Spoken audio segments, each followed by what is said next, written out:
बिस्मिल्लाहिर्रहमानिर्रहीम। अस्सलाम वालेकुम नाजरीन, आप देख रहे हैं न्यूज़ पाकिस्तान नेटवर्क का प्रोग्राम A2Z। मैं हूं आपका मेज़बान सालिक मजीद। बात करेंगे शहजाद चुगताई साहब से। सीनियर सहाफ़ी तजिया निगार हमारे साथ मौजूद हैं। आज मुशीर ख़ारजा सरताज अजीज़ ने वो अहम प्रेस कॉन्फ्रेंस की है जिसका इंतज़ार किया जा रहा था।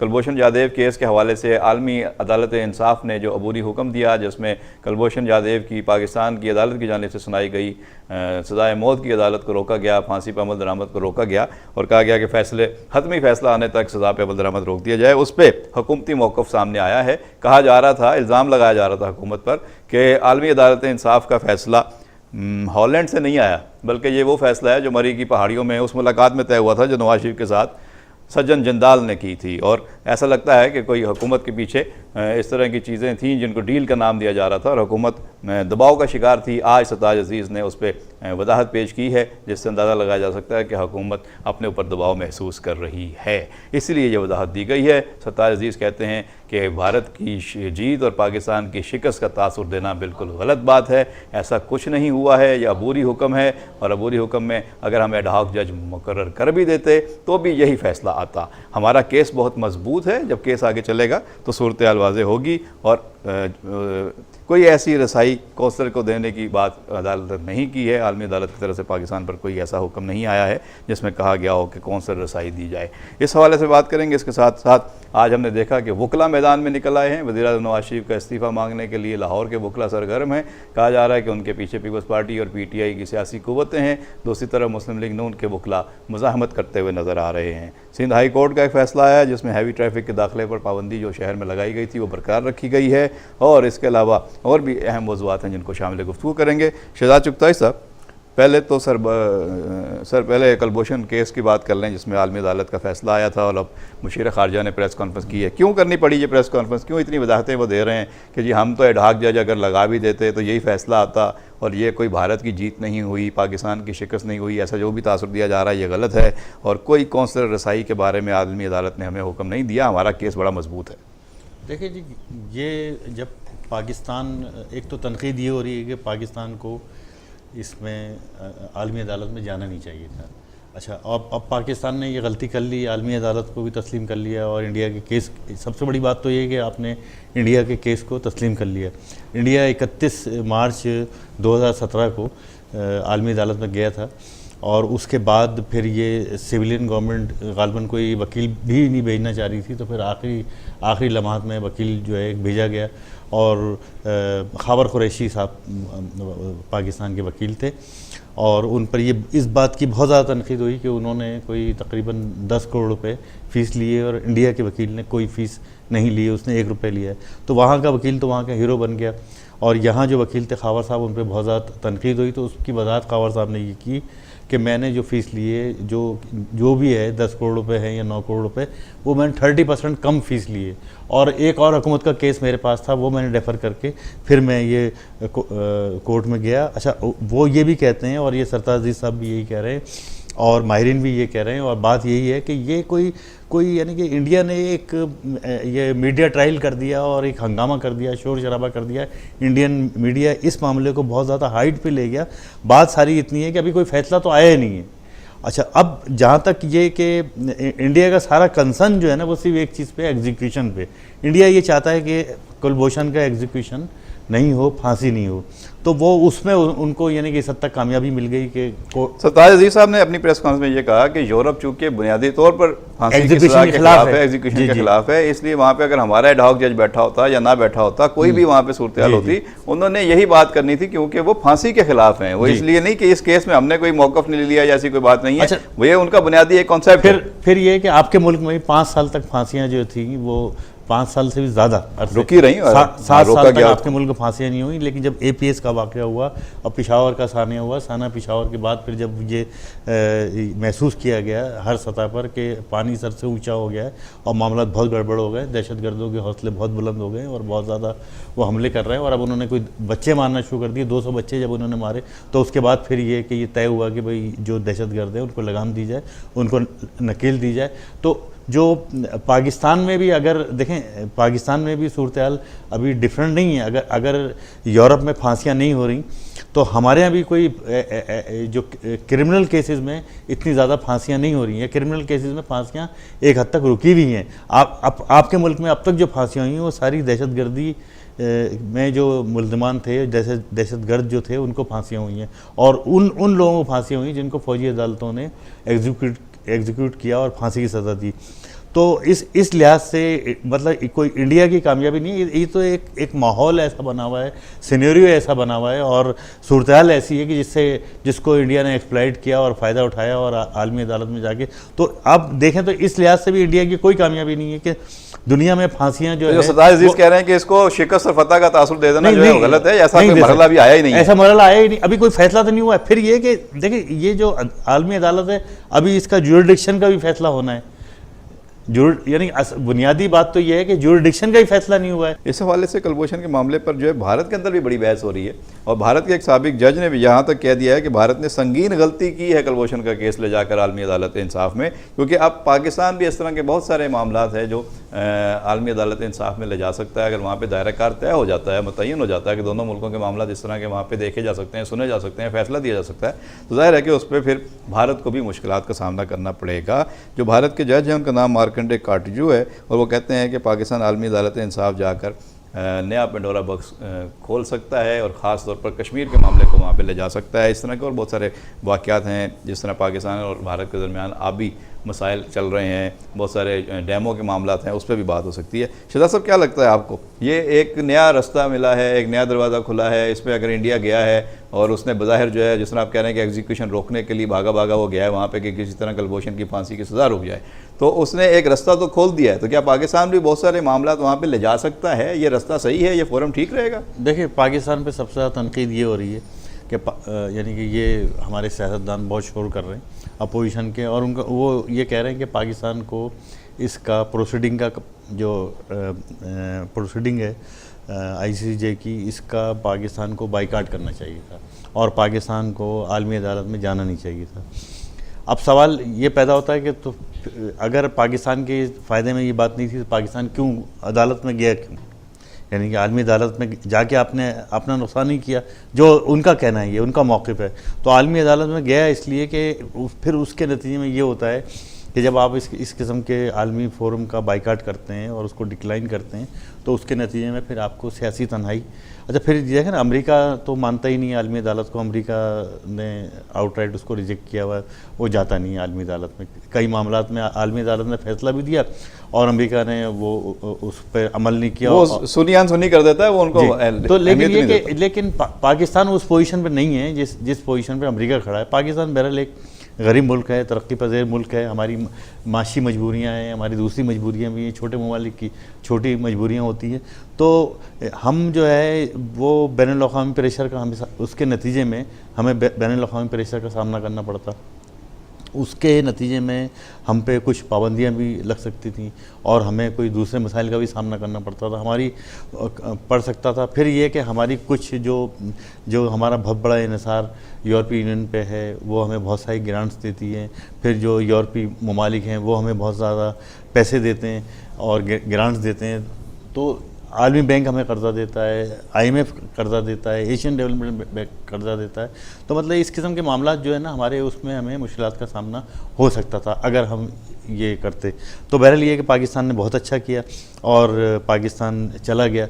अब चला गया तो अब आप ये देखेंगे, कल तक ये बात हो रही थी कि पाकिस्तान को जाना नहीं चाहिए था, आज ये बात हो गई, खुद इंडियन जज ने ये कह दिया कि इससे नुकसान इंडिया का ही होगा, कि इंडिया जो है बहुत सारे मामलात में, जैसे कि आपने ख़ुद जिक्र किया कि सर क्रीक के मामलात हैं, फिर ये डैम इतने इंडिया बना रहा है, हालांकि उस पर भी पाकिस्तान इंटरनेशनल कोर्ट में गया हुआ है और कई फैसले आए हैं। तो मेरे कहने का मकसद ये कि अगर पाकिस्तान अगर उसका बाइकाट करता इस प्रोसीडिंग का, तो उसके नतीजे में इंडिया अगर डैमों पर जो आप कोर्ट में जाते हैं और पाकिस्तान के हक़ में फ़ैसला आता है और जो आबी जंग है, तो उस पर इंडिया अगर बाइकाट कर देता तो आपका कितना कितना नुकसान होता। तो ये है कि बहरहाल ये कि ये इसमें आप ये समझ रहे हैं कि दोनों मुल्कों ने एक दूसरे को इंगेज किया है और इसमें वो नुकसान अगर है तो किसी एक का नहीं है, फिर दोनों का होगा, और अगर फायदा है तो किसी एक का नहीं है, वो भी दोनों का होगा किसी न किसी स्टेज पे, किसी न किसी शक्ल में। यानी यूं समझ लिया जाए कि जब ये कहा गया जजेस के रोल के हवाले से कि आपका दायरा कार नहीं बनता कि आप इसको सुने, या दायरा कार को चैलेंज किया जाता है, और कोर्ट एक असर्ट करती है चीज़ को कि इसका जायज़ा लेने के बाद कि जी इसका दायरा कार बनता है या नहीं बनता, और एक फैसला आ जाता है। तो अगर आलमी अदालत का दायरा कार इस केस में बन जाता है तो कल को कई मामलात में भी वो दायरा कार फिर चैलेंज नहीं हो सकता, वो अपनी जगह एक मुसल्लिमा हकीकत होगी। तो आप ये समझ रहे हैं कि आने वाले दिनों में इस केस का फैसला जो है वो सिर्फ इस केस के हद तक नहीं रहेगा, बल्कि और बहुत सारे तनाज़ात के ऊपर भी असरअंदाज होगा। तो इस लिहाज से सतार जी साहब का ये कहना ठीक है कि अभी से ही इसको तय कर लेना जो है वो कोई फैसला नहीं हो, और नहीं है कि जी किसकी फतह होगी। इस केस में भी कोई यानी कि जो आलमी अदालत है वो आप को ज़्यादा से ज़्यादा सिर्फ ये वो कह सकते हैं कि आप इसको रीट्रायल कर लें, या ये कि इसको पाकिस्तान या एग्जीक्यूशन को देख लें। पाकिस्तान के अंदर भी जो फैसला सुनाया गया फौजी अदालत की तरफ से कि आप इनको सजाए मौत दे दें, फांसी दे दें, उसका भी एक तरीकाकार है कि उसके खिलाफ भी एक अपील जाती है, और उस अपील को 40 दिन के अंदर डिसाइड होना होता है। तो वो भी टाइम रहता है। पाकिस्तान में भी तमाम इंसाफ और कानून के जो तकाजे हैं वो पूरे करके ही किसी को फांसी दी जाती है। ऐसे ही किसी को फांसी नहीं दे दी जाती कि ये कह दिया जाए कि जी उसको सुना नहीं गया या उसका फेयर ट्रायल नहीं हुआ। तो फेयर ट्रायल का मौका यहाँ दिया जाता है, अपीलें सुनी जाती हैं और उसके बाद ही कोई चीज़ होती है। तो इसमें भी अभी गुंजाइश तो थी, इसके बावजूद इंडिया को जल्दी थी, उजरत थी, वो वहाँ चला गया। तो वो मामला जैसे जैसे आगे बढ़ेगा तो सूरत हाल वाज़ेह होगी। अच्छा, अब ये बताइए, एक तरफ तो ये कलभूषण वाला वाक़या आ गया, हुकूमत पे दबाव है, सियासी दबाव, इस पर जो है अपोजिशन जमातें पूरा जो है वो जोर लगा रही हैं कि वो इस मामले को सज्जन जंदाल की उस मुलाकात के साथ जोड़े रखे हैं जो मरी की पहाड़ियों में हुई। वो कहते हैं कि उसको वीज़ा भी नहीं था मरी में जाने का, वो कैसे वहाँ पे चला गया, वज़ीर-ए-आज़म कैसे मिले। तो वो कहानी पीछा करती रहेगी हुकूमत? नहीं, उसकी वजाहत तो खुद वज़ीर-ए-आज़म ने कर दी है, और उन्होंने गालबन इस मामले में, जंदाल से मुलाकात के मामले में उन्होंने आर्मी चीफ को भी एतमाद में लिया है, और जो मुख्तदर ज़राए हैं उनको भी एतमाद में लिया है। वो सूरत हाल ये है कि जो जंदाल साहब जो आए थे वो एक्चुअली ट्रैक टू डिप्लोमेसी के लिए वो पाकिस्तान आए थे, और ट्रैक टू, चाहे कितनी ख़राब हालात हो, इंडिया से हमारे कितने यानी कि ख़राब ताल्लुक़ात हैं, लेकिन उसके बावजूद ट्रैक टू डिप्लोमेसी वो चलती रहती है। और अगर ट्रैक टू डिप्लोमेसी नहीं होगी तो फिर ये कि बहुत नुकसान, मतलब ये नहीं कि दोनों मुल्कों का ही नुकसान हो सकता है। तो और फिर आपने देखा कि माजी में आपने देखा होगा कि क्रिकेट डिप्लोमेसी, ज़िया-उल-हक साहब के दौर से हम देखते आ रहे हैं, आम डिप्लोमेसी, तो मतलब ये सब चीज़ें चलती रही हैं। तो मतलब ये कि दुश्मन को थोड़ा बहुत तो एंगेज आपको करना पड़ता है, और फिर ये कि उसका मौक़िफ़ भी सुनना पड़ता है, और फिर उससे ये भी अंदाज़ा होता है कि वो क्या सोच रहा है, वो क्या चाहता है। तो मतलब ये कि ये तो नहीं हो सकता कि बिल्कुल गाफिल आप होके बैठ जाएँ इंडिया से और इंडिया को खुली छूट दे दें।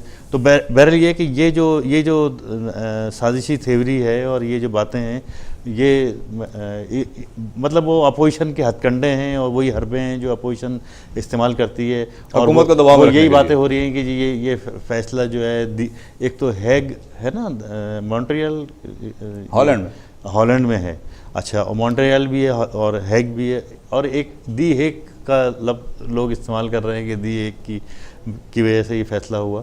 तो कहने का मकसद ये कि जो भी वहाँ पे आलमी अदालत ने डिसीजन लिया, जो फैसला किया, मैं समझता हूँ कि वो किसी हद तक जो है क्या कहते हैं पाकिस्तान के ख़िलाफ़ तो नहीं है, लेकिन ये कि उससे पाकिस्तान को आने वाले दिनों में कम से कम ये फ़ायदा होगा कि पाकिस्तान और अपने बहुत सारे मामलात जो है वो उस तरफ ले जा सकेगा, अदालतों में इंडिया पे दबाव बढ़ सकेगा, इंडिया पे दबाव बढ़ सकेगा। और फिर ये कि सबसे बढ़ के ये कि आपने जो बात की कश्मीर की, तो फिर ये है कि अब मतलब कश्मीर के मामले में पाकिस्तान आलमी अदालत में तो खैर वो जाने का कोई मतलब मरहला नहीं आएगा, और वो आलमी अदालत की जुरिडिक्शन भी नहीं है, आलमी अदालत का उससे ताल्लुक़ भी नहीं है।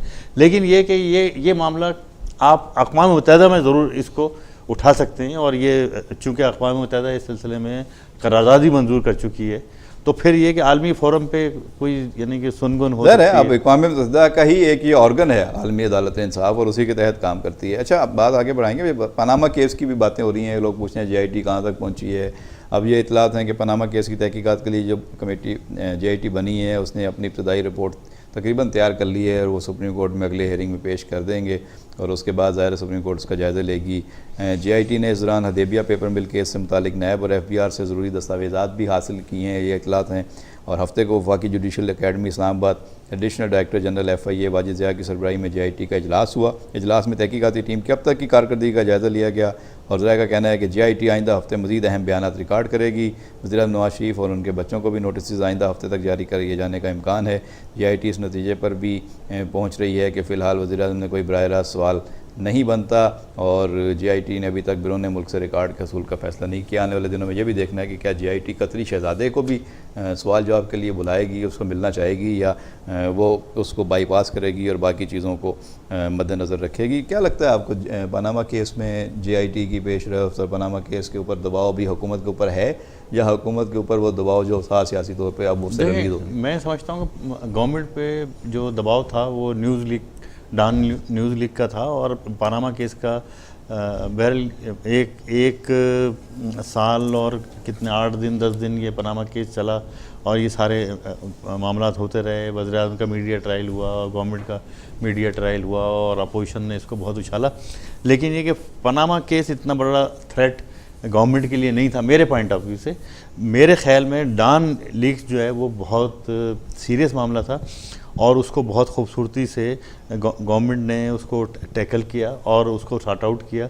और अब मैं समझता हूँ कि आज बहरहाल एक ब्रेक थ्रू तो मैं उसको नहीं कहूँगा कि एक नई बात ये हुई है कि आज वकला जो है फिर एकदम वो जो बातें हो रही थी कि पिंडी जो है पिंडी में लोग आजकल सत्तू बहुत बिक रहा है, और पिंडी में लोग सत्तू बहुत पी रहे हैं, गर्मियाँ आ गई हैं, और गर्मियाँ आ गई हैं, और लोग सत्तू पी के फिर सो रहे हैं। और सत्तू के बारे में यही एक है ना कि जी वो सत्तू जब आप पी लेते हैं तो उसके बाद फिर नींद आती है और सो जाते हैं सत्तू पी के।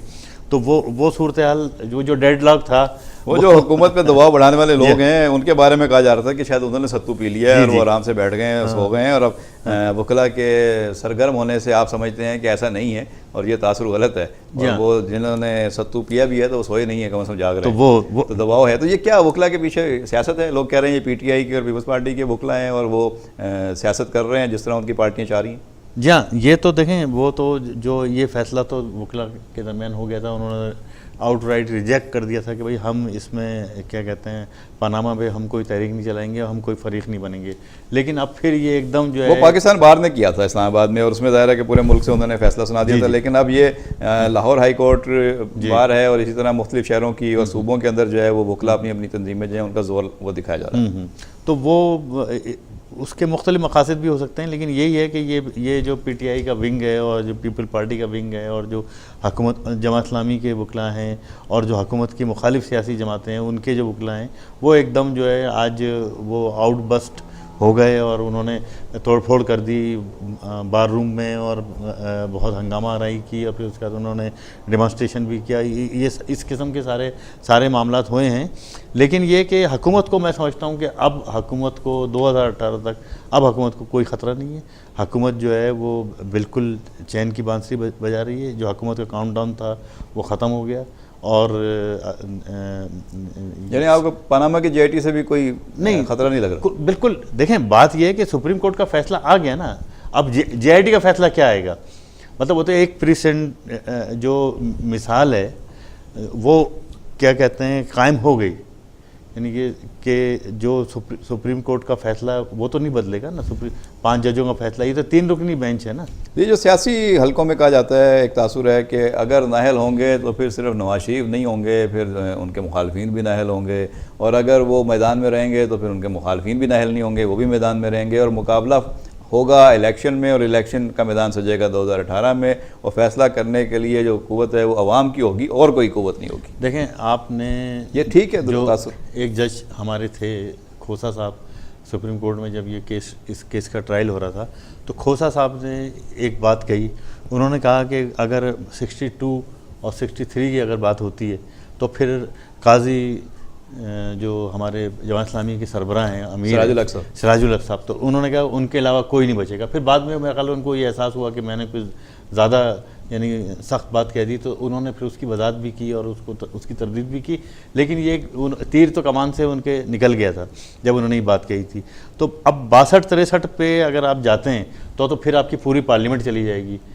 मतलब एक नवाज शरीफ, एक इमरान, मतलब अगर आप सख्त तराजू रखते हैं तो उसमें तोलते हैं तो ये सारे लोग जो हैं वो बाहर सारे डिस्क्वालीफाई हो जाएंगे। तो मेरे कहने का मकसद ये है कि वो अब अगर इसमें से एक या दो सियासतदानों को डिस्क्वालीफाई करने से कोई मामला जो है आपके सियासी मामला हल नहीं होंगे।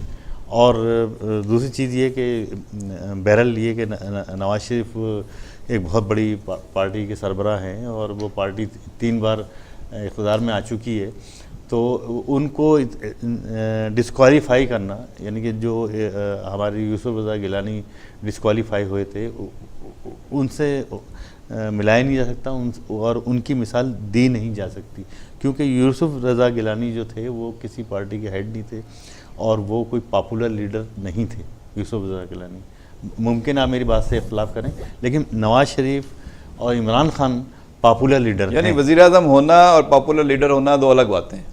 ये ज़रूरी नहीं है कि एक जगह पे सारी चीज़ें नहीं, मतलब ये कि एक गैर पॉपुलर लीडर को आप डिस्क्वालीफाई भी कर सकते हैं, उसको पनिश भी कर सकते हैं, लेकिन एक पॉपुलर लीडर के ख़िलाफ़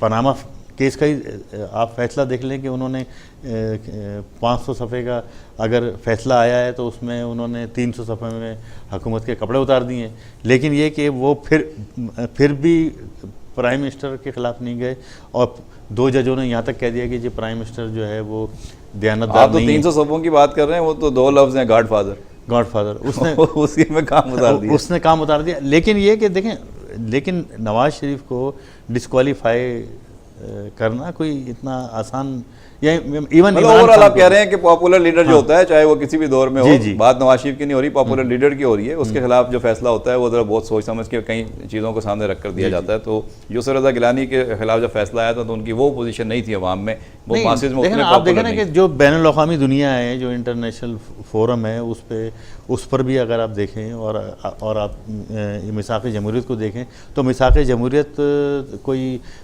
2 पार्टियों के दरमियान नहीं है, ये तो एक बैनुल अक़वामी आलमी माहिदा है जिसमें जो अमेरिका भी उसमें शामिल है, उसमें यूरोपीय यूनियन शामिल है, उसमें UAE भी शामिल है, उसमें सऊदी अरब भी शामिल है। तो मेरे कहने का मकसद ये कि जो हमारे वज़ीर आज़म हैं उनको बहुत ज़्यादा इंटरनेशनल सपोर्ट भी हासिल है, तुर्की की भी सपोर्ट हासिल है।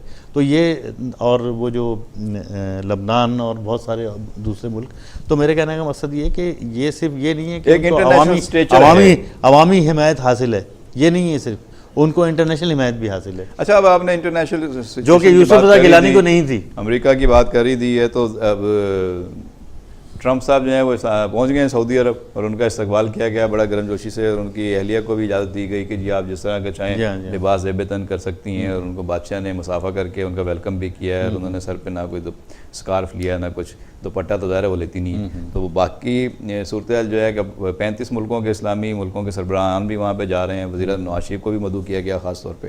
क्या लगता है आपको, ट्रंप का पहला गैर मुल्की दौरा, वो भी सऊदी अरब का, तो ये मुसलमान दुनिया को और बाकी लोगों को क्या पैगाम है?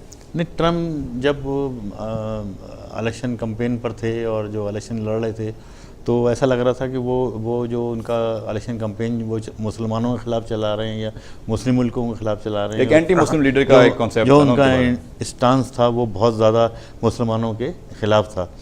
तो अब ये भी हैरत की बात है कि वो अपना पहला दौरा भी एक मुस्लिम मुल्क के लिए कर रहे हैं और फिर वो मुफ्ती भी बन बैठे हैं। जो बातें चल रही हैं कि अज़राए मजाक जो लोग ट्रंप आ रहे हैं, हालांकि मुफ्ती का बहरहाल एक बहुत बड़ा स्ट्रक्चर होता है।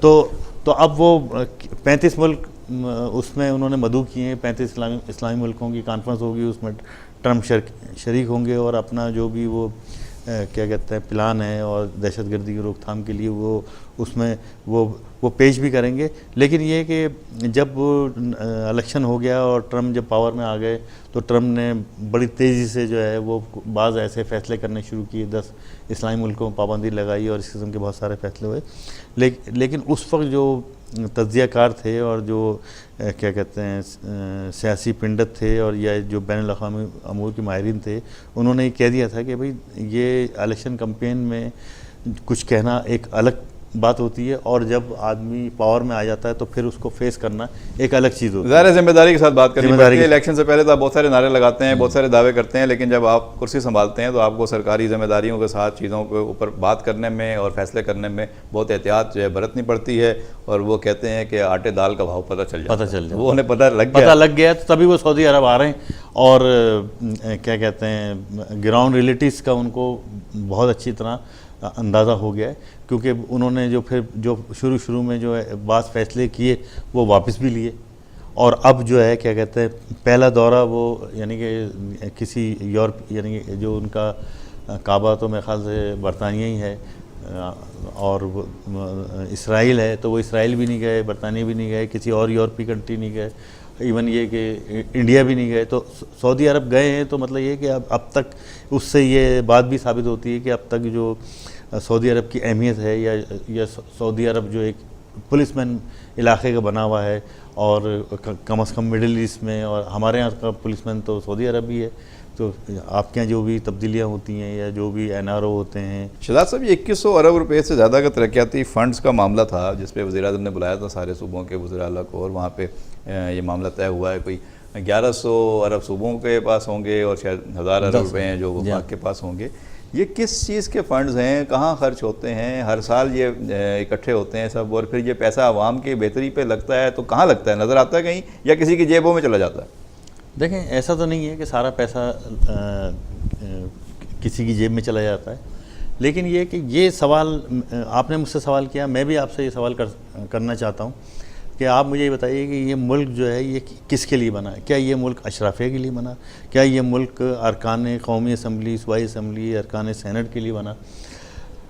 अब ये हुकूमत ने बड़े फ़ख्र के साथ ऐलान किया है कि साहब बहुत बड़ा तरक्याती पैकेज जो है 2100 अरब का उन्होंने दे दिया है। तो गवर्नमेंट से ये सवाल कोई ज़रूर करे और करना चाहिए कि जो 2100 अरब रुपए का आपने दे दिया, और जो पिछला जो था वो भी पिछले साल का भी दायरा है कि बजट था 12, 13, 1400, 1500 अरब का, 1600 अरब का वो था, तो वो 1600 अरब रुपए कहाँ गए और कहाँ खर्च हुए? ये तो, और फिर ये कि ठीक है, आपने विफाक को क्या कहते हैं 1100 अरब रुपए आपने सूबों को दे दिए, और बाकी पैसे आपने विफाक को दे दिए, तो 1100 अरब रुपए हमारे 2 सूबे तो कम से कम ऐसे हैं कि जहाँ जो यानी कि एक अंधा कुआं है जिसमें दौलत गिरती रहती है, जिसमें फंड्स गिरते रहते हैं, जिसमें पैसे गिरते रहते हैं, ग्रांट्स गिरती रहती है, पता नहीं लगता कि वो ग्रांट जो है वो कहाँ गई और कहाँ खर्च हुई। अब आप सिंध का ही देख लें, यानी कि जो हमारे वज़ीर आला सिंध हैं और जो हमारे फेडरल गवर्नमेंट के कर्ता धर्ता हैं, वो उनको ये जवाब देना चाहिए कि वो बड़े फ़ख्र से 2100 अरब रुपए का नया प्लान पेश कर रहे हैं और सैंक्शन वज़ीर-ए-आज़म साहब दे रहे हैं और कह रहे हैं कि ये मुल्क का सबसे बड़ा तरक्याती प्रोजेक्ट। तो उनको ये ज़रूर जवाब देना चाहिए कि ये पिछले साल के जो फिस्कल ईयर था आपका, लास्ट फिस्कल ईयर जो अभी ख़त्म होगा जून के अंदर, ये इसमें जो 1600 अरब रुपए खर्च किए गए PSDP पे, वो पैसे कहाँ गए? और ये तो आपने सवाल किया कि ये अवाम के लिए बना था या अशराफिया के लिए बना था। ज़ाहिर है अवाम के लिए बना था, और अवाम की बेहतरी के लिए ही ये सारे अवाम के वोटों से ही लोग चुने हुए जो हैं असेंबली में जाते हैं, रोज़ ये फैसले कर रहे हैं। तो चारों वज़ीर आला और वज़ीर-ए-आज़म अगर हैं तो वो अवामी नुमाइंदे हैं, और वो बैठ कर फैसला कर रहे हैं कि अवाम की बेहतरी के लिए क्या क्या स्कीमें लानी है, किस तरीके से इन फ़ंड्स को तकसीम करना है। तो इसका जवाब भी उन्हें असेंबली में देना चाहिए, और असेंबली में जो लोग अपोजिशन में या सरकारी बेंचों में बैठे हुए हैं उन्हें भी पूछना चाहिए, क्योंकि वो अवाम की नुमाइंदगी कर रहे हैं। तो जो बात आप कर रहे हैं बिल्कुल बात ठीक है आपकी, ये बातें ईवान में होनी चाहिए, असेंबली में होनी चाहिए, हुकूमतों से पूछा जाना चाहिए, ना सिर्फ वफाक से बल्कि सारे सूबों से भी कि भाई बताइए पिछले साल के पैसे कहाँ खर्च किए गए थे, वो चीज़ें नज़र आनी चाहिए। और उसके बाद इस साल आप क्या करने जा रहे हैं, तो किस बुनियाद पे आपको ये इजाज़त दी जाए कि आप ये काम करेंगे। अगर पिछला काम सही नहीं हुआ तो जब चेक एंड बैलेंस नहीं होगा तो जाहिर है कि फिर इसलिए मैं एक चीज़ और भी आपके गोश गुजार कर दूं कि मतलब गवर्नमेंट को ये जवाब भी देना चाहिए कि ये 2100 अरब रुपए आएंगे कहाँ से, क्योंकि आपका करेंगे। अभी सुना तो यही है कि कोई 350 अरब रुपए के नए टैक्स बजट में लगाए जा रहे हैं हर चीज़ पे, लेकिन सवाल ये है कि आपका रेवेन्यू कितना है, और मैं नहीं समझता कि इस दफ़ा आपका रेवेन्यू टारगेट पूरा होगा। और 2400 अरब रुपए आपका रेवेन्यू पिछले साल था, और इस दफ़ा भी मोरलेस इतना ही होगा या थोड़ा सा ज़्यादा होगा। फिर अभी जो हड़ताल हुई है जो एक जज साहब जो यहाँ बुलेवार्ड पे रहते हैं और उन्होंने अपनी अना का मसला बना लिया है और आज भी उन्होंने एक ऑर्डर जारी कर दिया है।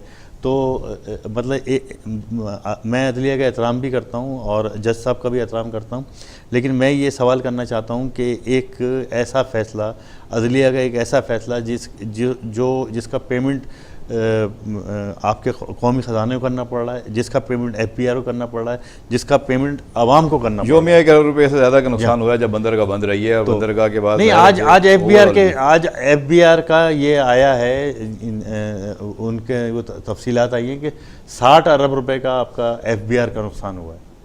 अच्छा, फिर ये कि मैंने पिछले प्रोग्राम में भी अर्ज़ किया था कि 23 अरब रुपए की आपकी एक्सपोर्ट हैं, वो सॉरी इंपोर्ट हैं और 6-7 अरब रुपए की आपकी एक्सपोर्ट है। तो ये कोई तकरीबन 29 अरब रुपए आपके ये डेली बनते हैं। तो ये 29 अरब रुपए का तो ये डेली नुकसान हुआ, ताजरों का अलग नुकसान हुआ, कारखाने वालों का अलग नुकसान हुआ, फिर इतने सारे लोग जो बेरोजगार हो गए उनका नुकसान हुआ। तो फिर ये इसके असरात क्या बहुत दूर है, क्यों ऐसा हो रहा है? जो स्टे ऑर्डर था या जिस तरीके से मतलब ये कहा गया था कि ये गाड़ियाँ जो है रिहायशी इलाकों से नहीं गुजरनी चाहिए, वो भी एक अच्छी नीयत, अच्छी सोच के साथ ही दिया गया था। लेकिन पहले मुतबादल इंतज़ाम करना भी ज़रूरी है कि अगर ये गाड़ियाँ एक रूट से नहीं गुजरेंगी तो इनके लिए मुतबादल रूट कहाँ है, कब तैयार होगा, वहाँ पे कैसे बनेगा। तो पहले उन चीज़ों को तैयारी के मराहल में लाना चाहिए, मुतबादल रूट देने चाहिए और उसके बाद फिर इस तरह के आप हतमी फ़ैसले करेंगे तो ज़ाहिर है फिर इतनी प्रॉब्लम्स नहीं होंगी जो इस वक्त फेस करनी पड़ रही हैं। ट्रांसपोर्टर्स भी इस मुल्क का ज़ाहिर है कि इतना ही अहम हिस्सा है जितना कोई दूसरे शोबे हैं और वो भी पाकिस्तान की मैशत में, पाकिस्तान की तरक्की में अपना किरदार अदा कर रहे हैं। वो भी एक जगह से दूसरी जगह सामान लाते हैं, पहुंचाते हैं और बड़ी मुश्किलात के साथ बेचारे सफ़र करते हैं और उनकी अपनी मुश्किलात हैं, उनका भी एहसास करना चाहिए कि उनको किस तरीके से रिलीफ दिया जाए। उन्होंने भी इन अदालतों से ही रिलीफ मांगना है, उन्होंने भी इन इदारों से ही अपनी बेहतरी के लिए इकदाम मांगने हैं। हुकूमतों का फ़र्ज़ है और इदारों का फ़र्ज़ है कि उनको भी पाकिस्तान का बराबर का शहरी तस्लीम करते हुए उनके भी जायज़ मसाइल हल करें और उनके मसाइल के ऊपर तवज्जो दी जाए, सड़कें महफूज बनाई जाएँ, हादसात को कम से कम किया जाए, माल बर्दारी को तेज़ रफ्तार बनाया जाए और इस काबिल बनाया जाए कि हर आदमी जो है वो अपने लिए बाइज़्ज़त रोज़गार जो है वो तलाश कर सके, कमा सके, अपने बच्चों को वो हलाल रोज़ी खिला सके और उसके ऊपर इतना बोझ ना लाद दिया जाए कि वो ख़ुदकशी करने पे मजबूर हो जाए या अपनी गाड़ियाँ खड़ी करके रोड पे और अपने आप को खुदसोजी की तरफ ले जाए। इस तरह के भी हालात नहीं होने चाहिए। सबके साथ विन विन पोजीशन होनी चाहिए, सबका ख्याल करना चाहिए। किसी एक शोबे का, किसी एक तबके का या किसी एक ज़िंदगी के हिस्से का ताल्लुक़ रखने वाले लोगों का हक़ नहीं है कि सिर्फ सारी आसाइशें और सारी सहूलतें, सारे कवानीन उनके लिए हों, बाकी लोगों के लिए भी बराबरी की बुनियाद पर चीज़ें होनी चाहिए। शहजाद साहब, प्रेस कॉन्फ्रेंस की है फ़ारूक सत्तार साहब ने, कहते हैं हमारी जीत के ख़िलाफ़ मुखालफिन सुप्रीम कोर्ट गए, वहाँ भी हमारी जीत हुई, हमने धांधली को चैलेंज किया, वहाँ भी कामयाब हुए, 3 जजों ने हमारे हक़ में मुत्तफ़िक़ा फ़ैसला किया। इस फ़ैसले में पनामा केस की तरह कोई लीक्स नहीं हैं, केस के फ़ैसले में 2 जजों ने मुखालफत नहीं की। फ़ारूक सत्तार साहब की सियासत और उनकी फ्रस्ट्रेशन, या क्या आपको लग रहा है कि इस वक्त वो किन हालात से दो चार हैं, अगले इलेक्शन से पहले उनकी पार्टी कितनी जो है वो दोबारा यकजा हो सकती है और उनके ख़िलाफ़ साजिशें हो रही हैं, उनकी पार्टी को तोड़ा जा रहा है, उनके लोगों को इधर से उधर पहुँचाया जा रहा है? देखें, सबसे पहली बात तो ये है कि जो फ़ारूक सत्तार साहब ने मेरे पॉइंट ऑफ व्यू से जो बात की, उन्होंने ये कहा कि जो MKM का जो मैंडेट है वो तकसीम नहीं होगा और ना MKM का वोट बैंक जो है वो कम हुआ है ना होगा। लेकिन जो हम देख रहे हैं कि दूसरी सियासी पार्टियों की तो आप बात छोड़ें, MKM के अंदर कई धड़े बन गए और हर धड़ा जो है वो ये चाहता है कि आइंदा इलेक्शन वो जीत ले। फिर अब उसके बाद तहरीक इंसाफ है, उसने पिछले जो इलेक्शन हुए थे उसमें 8 लाख लोग वोट लिए थे, तो रनर अप तो तहरीक इंसाफ थी 2013 के इलेक्शन में। अब आप देखें कि जो मुस्लिम पीपल पार्टी है, पीपल पार्टी यानी सबसे ज़्यादा कराची के मैंडेट पर नज़रें पीपल पार्टी की हैं और पीपल पार्टी जो वैक्यूम पैदा हुआ है उससे फ़ायदा उठाना चाहती है और पीपल पार्टी वाहिद सियासी जमात, MKM तो कुछ नहीं दे रही ना, MKM के पास तो कुछ है ही नहीं, ना MKM अपना हक़ ले रही है, ना MKM जो है अपने मंसूबे ले रही है, ना MKM के अरकान असम्बली के पास भी अगर थोड़े बहुत फ़ंड हैं तो वो डिलीवर नहीं कर रही है। ये जो अभी 2100 अरब रुपए के फंड्स आएंगे, इसमें MKM को कुछ नहीं मिलेगा, MKM को इसमें से कुछ नहीं मिलेगा। जो अरकान असम्बली होते हैं उनको फंड्स मिलते हैं, वो वो अलग हैं फंड्स, ये PSDP जो है ये बिल्कुल अलग है। तो अब MKM के कोई 83 अरकान असम्बली, पार्लियामेंटेरियंस जो हैं, सूबाई असम्बली, कौमी असम्बली, तो कोई इनके 83 वो बनते हैं। अब तो कहीं तो मुल्क में नहीं है। जी हाँ, तो अब वो जो इनको जो पैसे मिलते हैं जो MKM, हम बात तो दूसरी तो कर ही नहीं रहे ना, हम तो ये बात कर रहे हैं कि जो MKM वालों को, MKM के अरकान असम्बली को जो फंड्स इनके एलोकेट होते हैं, जो इनका हक है वो तो इनको मिलते हैं ना। बाकी तो मतलब प्रोविंशियल गवर्नमेंट तो नहीं दे रही, प्रोविंशियल गवर्नमेंट ने तो सारे इनके इख्तियार सल्ब किए हुए हैं, और जो सड़कें हैं और जो तरक्याती काम है वो उसका क्रेडिट प्रोविंशियल गवर्नमेंट ले रही है। तारिक रोड प्रोविंशियल गवर्नमेंट ने बनाई, हसन स्क्वायर की जो सड़क है यूनिवर्सिटी रोड वो प्रोविंशियल गवर्नमेंट ने बनाई। अब बाग इब्ने कासिम या बेनज़ीर भुट्टो पार्क वो भी प्रोविंशियल गवर्नमेंट बनाएगी या उसको बेहतर करेगी, तो वो सारा क्रेडिट तो पीपल पार्टी ले रही है और वो काम भी कर रही है। MKM कोई काम कर नहीं रही है। और अब आप देखें कि अगर कराची में 6 डिस्ट्रिक्ट हैं तो 4 डिस्ट्रिक्ट में मेरे ख्याल से MKM है या 3 में है, और MKM है और MKM के MNA MPs हैं, काम कर रहे हैं, तो वो फिर नुमाया नहीं हो रहा। जो MKM की जो डिस्ट्रिक्ट गवर्नमेंट्स हैं, जो म्यूनसिपल कॉर्पोरेशन 6 डिस्ट्रिक्ट में, वो तो उनका मेयर उनका है, लेकिन वो बेचारा कह रहा है कि मसला यही है ना कि देखें वो तो उनके, यानी कि वो कह रहे हैं कि हमारे पास पैसे नहीं है, और KMC के पास बहरहाल ये कि कोई ऐसा काम भी नहीं है। ये डिस्ट्रिक्ट जो म्यूनसिपल कॉर्पोरेशंस हैं इनकी कारकर्दगी क्या है, ये क्या डिलीवर कर रही हैं। आप शहर का हाल देखें, शहर में चलें कूड़े का मसला है, कूड़ा आप नहीं उठा पा रहे, तो अब ये हर सड़क पे गड्ढे बने पड़े हुए, तो उस इलाके का जो डिस्ट्रिक्ट चेयरमैन है, जो डिस्ट्रिक्ट म्यूनसिपल कॉर्पोरेशन के चेयरमैन है, वो थोड़ा सा सड़क पे निकल जाए और देखे कि भाई ये यहाँ पे मतलब जो छोटी छोटी चीज़ें हैं, छोटी चीज़ें सही कर सकते हैं, बहुत बड़ा फंड नहीं चाहिए। हाँ, उन चीज़ों को तो बेहतर कर सकते हैं, लेकिन उस पर भी तवज्जो आप गड़े भर दें। चलें, इस पर किसी दिन उनके नुमाइंदों को बुलाएंगे, फिर बात भी करेंगे। ये बताइए, पाकिस्तानी निजात बरतानवी बॉक्सर आमिर खान ज़ाहिर बड़े पॉपुलर हैं, और वो कहते हैं कि जी अब मैं यतीम बच्चों के लिए आमिर खान ट्रस्ट बनाना चाहता हूँ। आमिर खान फाउंडेशन और पाकिस्तान में काम करने वाली तमाम फलाही तंजीमों और इदारों का मकसद अवाम की खिदमत करना है। पिछले दिनों उन्होंने बख्तावर को ट्रेनिंग दी बॉक्सिंग की, और उनकी तस्वीरें और वीडियो जो है मंजर यहाँ पे आई, वो उस पर बड़ा चर्चा हुआ, बड़ा शोरा हुआ। लोगों ने कहा कि बेनज़ीर भुट्टो की बेटी को बॉक्सिंग सिखा दी है, बॉक्सर बना रहे हैं, और उनकी बेटियों ने ख़ुद भी बड़े शौक़ से वो तस्वीरें जो हैं वो शेयर भी की, ट्वीट भी की, और इतलात हैं कि उनके वालिद को ये चीज़ें पसंद नहीं आई और आसिफ ज़रदारी साहब ने इसका बुरा मनाया है। और पता नहीं अब बाप बेटियों में क्या मामला चल रहे हैं, लेकिन अब ये कहा जा रहा है कि शायद आमिर खान दीगर सियासी ख़ानदानों की ख़वातीन को भी बॉक्सिंग सिखाने के लिए तैयार हैं, और चाहते हैं कि अगर कोई और भी आना चाहता है तो उसको मैं ट्रेनिंग दे सकता हूँ। क्या लगता है आपको, ये पाकिस्तानी ख़वातीन का बिलखुसूस सियासी ख़ानदानों में लड़कियों का इस तरह की बॉक्सिंग ट्रेनिंग लेना, उसकी तस्वीरें, उसकी वीडियो जो है वो वायरल करना, पाकिस्तानी सियासत के मिजाज के मुताबिक है या थोड़ा नहीं? देखें, ये तो यूरोप के चोचले हैं। दूसरी बात यह है कि आमिर खान साहब आजकल बड़े कहते हैं फॉर्म में हैं, और बड़े जज्बाती और पुरजोश अंदाज में ख़िताब कर रहे थे कि जी मैं ये करूँगा, वो करूँगा, ख़वातीन को ट्रेनिंग दूँगा। पहली बात तो ये है कि ये आमिर खान साहब सबसे पहले तो ये अपने रिटायरमेंट का ऐलान करें कि भाई मैंने रिटायरमेंट ले ली है। उसके बाद वो ये बताएं कि वो बॉक्सर हैं या कोच हैं, क्यों आमिर खान का ये काम नहीं है। हाँ, अगर आमिर खान को पब्लिसिटी हासिल करनी है तो आमिर खान बहुत ही लोअर लेवल पे आके पब्लिसिटी हासिल कर रहे हैं। आमिर खान इंटरनेशनल बॉक्सर हैं, और उनको पूरी दुनिया में, अमेरिका में, बरतानिया में, पूरे यूरोप में और पूरी दुनिया में उनको माना जाता है और उनको पहचाना जाता है। तो वो अगर ट्रम्प की बीवी को अगर ट्रेनिंग देते तो बहरहाल ये कि ज़्यादा वो पब्लिसिटी हासिल कर सकते थे। अब उन्होंने जो है वो पाकिस्तानी जो बच्चियां हैं उन पे उन्होंने फोकस किया हुआ है, और जो पाकिस्तानी सियासतदान ख़वातीन हैं जो सियासत में आना चाहती हैं, मेरे ख्याल सियासत में हैं भी, और उन्होंने हमारे आसिफ ज़रदारी साहब ने लियारी में जलसा हुआ था, उसमें ये उन्होंने कहा था कि जो पीपल पार्टी का झंडा है वो मेरे सारे बच्चे झंडा उठाएंगे, मतलब मेरे सारे बच्चे सियासत करेंगे। और दोनों बहनें और ख़ास तौर पर आसफ़ा बिलाल भुट्टो को सपोर्ट करेंगी और उनके शाना बशाना सियासत करेंगी।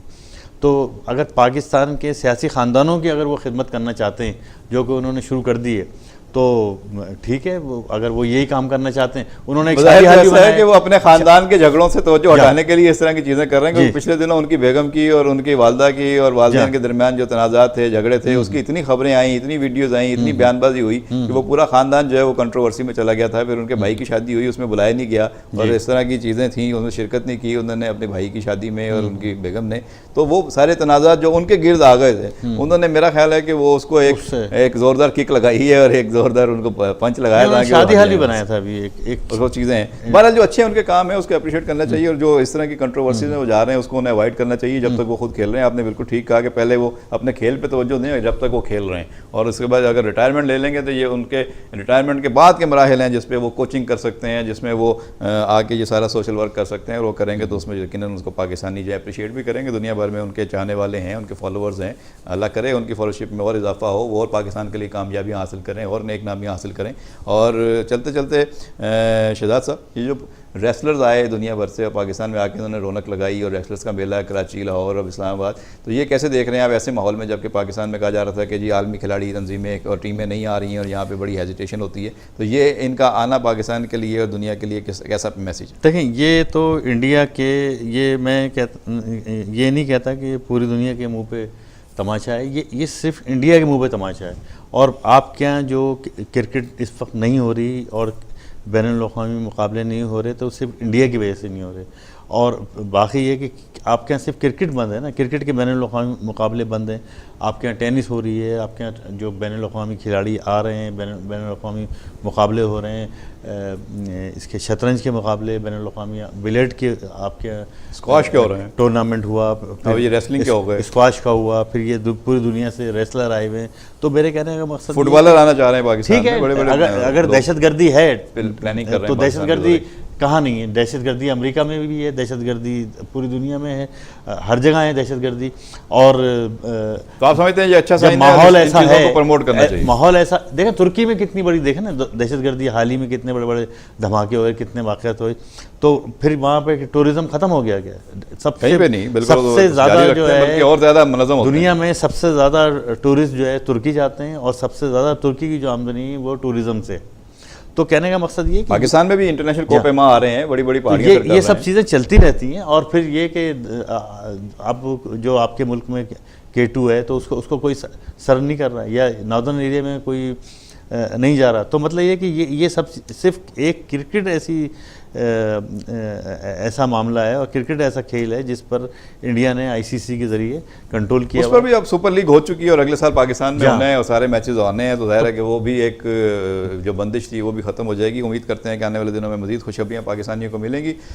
ये थी आज की गुफ्तगू। उम्मीद है आपको आज का प्रोग्राम पसंद आया होगा। आइंदा प्रोग्राम तक अपने मेज़बान सालिक मजीद को प्रोग्राम A to Z की पूरी टीम के साथ इजाज़त दीजिए।